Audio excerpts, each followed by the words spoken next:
Welcome back, we're finally doing it. We're finally reviewing one of the most requested stocks in our channel, which is none other than Copart. Now there seems to be a lot of anticipation regarding this company because we all know that it's a wide mode, extremely high quality company that has dropped quite a few percentage points from its all-time highs and may actually be trading at an alright valuation. So today we'll be reviewing the stock and its fundamentals, an in-depth review of the whole business model of Copart and where their competitive advantage actually emerges from, and we're going to be answering two main questions that arose from me actually conducting the compounder score, which is an analysis we will describe in a bit. Now very quickly, in this article by IO Charts blog, which will be linked down below, we can find the quick business explanation for what a Copart actually does. This is generally how the value proposition works. When somebody has an accident, a car can be either totaled, which means that it cannot be repaired, or it can be repaired. Now, who makes this decision? Well, it's insurance companies, because when they deem that the repair is too expensive for them to actually make it, well, then they deem that car as totaled, and what this basically means is that they will pay the owner a certain amount, and then they will need a partner in order to get rid of those totaled and pretty much useless cars. Now, in over 50% of the cases, who's that partner? Well, none other than Copart. Copart will just tow the vehicle to their nearest junkyard. They will store the vehicle, and then they will auction the car either by parts or as a complete offering through their proprietary auction platform. And the great thing about this is that at the end, then Copart is basically just the intermediary who gets paid by insurance companies for towing and just taking care of the car, and by bidders who just pay to acquire the cars. Now, Copart has over 400 junkyards all over the world, and one very interesting thing it does is that it does not lease these kind of establishments, it actually buys the land, which is usually near cities, and it exploits it while the land is their own. If we compare this to other competitors such as IAA, which is the other large competitor in the US, they do quite the opposite. They actually just lease the land. For Copart, this basically means that, well, they have their own properties, so they can actually benefit from not having to pay rent, increased prices of their assets. However, this all has to be paid somehow, which is why they produce a very high amount of free cash flow, but they do not buy back shares and they do not pay a dividend. And additionally, well, their expansion is a bit slower because they have to come up with massive investments in order to buy plots of land. On the other hand, if you were IAA where you're renting these plots of land, well, you have a lot less capex, meaning that you can redistribute your free cash flow to investors, or you can expand at a way faster pace. However, if you look at it long term, you are very highly dependent on rental conditions, changing environments, and just the pressure of having to pay rent for every single junkyard that you're actually operating. Now that we have had a quick understanding of what actually Copart does, we can look at its statistics where we can see that it's a pretty big company at a $50 billion market cap with incredible margins, as we can see that their net margin is over 30% and has been there for a very long time, a revenue which has been growing at a 10% 3-year CAGR, but at a 16% 5-year CAGR, meaning that this growth has actually been slowing quite steadily. Now, if we were to just look at their sales, we can divide these between their two business segments, one being total service revenue, which is the blue one, and one being total vehicle revenues, which is the orange one.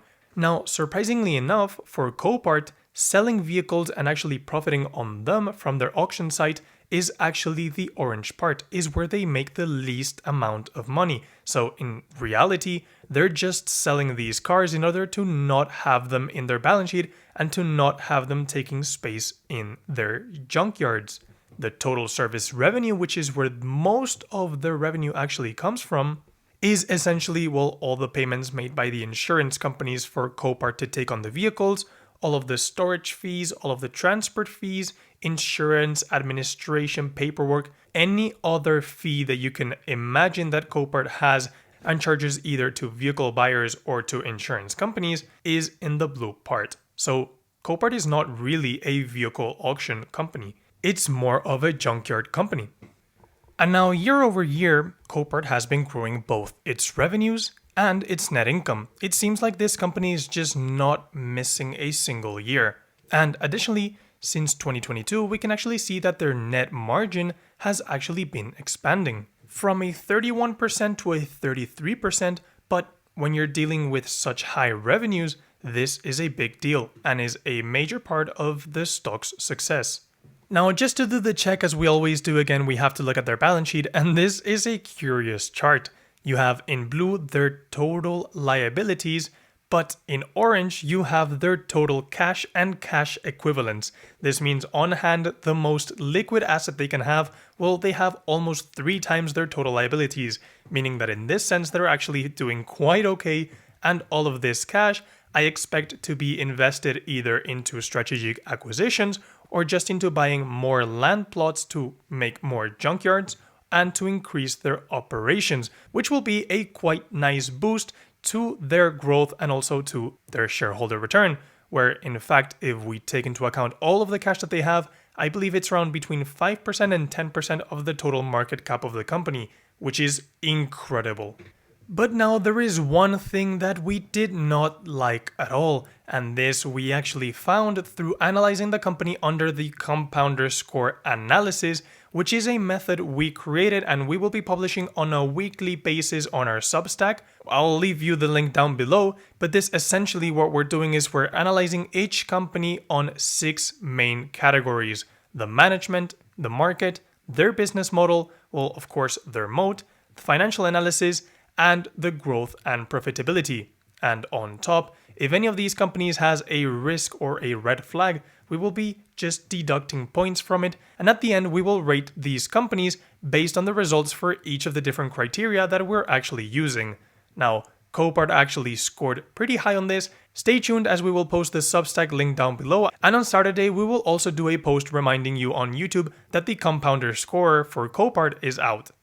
Now, what we discovered is that their return on capital employed has been decreasing at a consistent pace every single year since 2022, where it started at 30%, however now it's only at an 18%. Now, for those of you that are long-time followers, you know that our threshold for return on capital employed is anything above 15% is a great company. Well, Copart used to be an amazing company, and now it's just barely hanging on this threshold. So what has actually happened, and should this worry us? We'll be taking a look at this article over here, which of course you will find linked down below. The main reasoning discussed in this article is that, as we have just seen, the cash balances for Copart have never exceeded over $1 billion in a single point in time. However, since 2020, it seems like these cash balances have just skyrocketed and they're now way over $4 billion. Now, it seems like, from what the author is stating, that the company is only able to reinvest at maximum $500 million every year. So although them actually trying to reinvest everything that they generate, they just have not been able to detect the opportunities to do so, which is why they have now so much cash in their balance sheet. This, the author states that it may be reasoning for, on the one hand, conducting a special dividend payment similar to what Costco did a couple of months ago. However, the other scenario is that Copart will maybe just start a one-off share buyback program in order to decrease this cash and get it off their balance sheet. This is all, of course, if they don't just use all of this cash in order to buy more junkyards and try to invest at a faster pace. But now, that's the reasoning to why the return on capital employed is lowering at such a fast pace. Well, it's indirectly affecting it, yes, because the way we usually calculate return on capital invested is by dividing our EBIT, or our net income, between the result of total assets minus long-term liabilities. So over here we can find on the left-hand side in blue the sum of current liabilities and shareholder equity, which is that denominator. And then in orange, we can see the net income year after year. We can actually see that net income has grown at a much slower pace than the result of total assets minus long-term liabilities, as we can see by net income having grown at a CAGR of 13.5%, while shareholders' equity, which is the largest component here, having grown at a 27% CAGR. So then, this return on capital employed does not necessarily mean that the management is doing it worse. It's just an organic consequence of handling the company too well and having a cash generation which is so high that you don't want to invest so much of it because you just cannot find the correct opportunities and the correct investments to allocate that capital. which, in my opinion, shines light on the fact that management is extremely cash conscious and that they only really invest capital when they see that they can actually generate a return, which, if I was a shareholder in Copart, would give me a lot of confidence on management. Now, the company is trading at the lowest PE ratio it has been trading at for the past around 2 years, as in 2022 it was actually trading at a 25 times their earnings, not bad.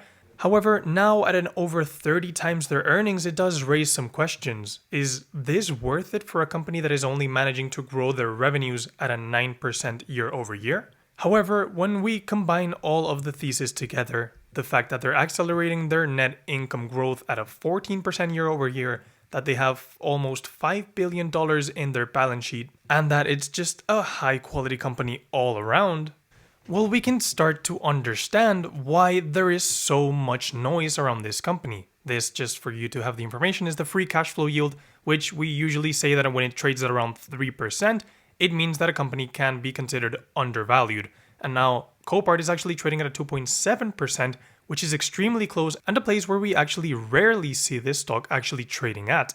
So just summarizing this up, although short-term guesses of where the price will go next is extremely hard to do, I believe that over the long term, Copart is actually positioned to keep beating the S&P 500. And all of this while being we could call it defensive consumer stock, which means that it is pretty much resistant to recessions and to other types of economic climates. As we mentioned in our article, which you will be able to read on Saturday, Copart's revenues and earnings actually increased. And no, this does not have anything to do with the fact that during the Great Recession there were more accidents, because that's not true.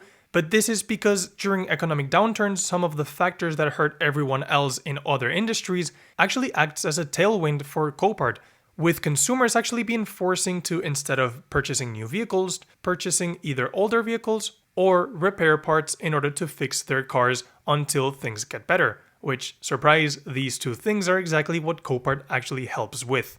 So thank you for watching, I hope you enjoyed. If this video and Saturday's article get a lot of traction, I will start to work on a deep dive on Copart, which will be a very, very long, very detailed analysis on if we should actually purchase this company of these prices, or if we should just look at other opportunities. Now, thank you for watching. As always, this has been Cashflow Compounder, and I'll see you in the next one.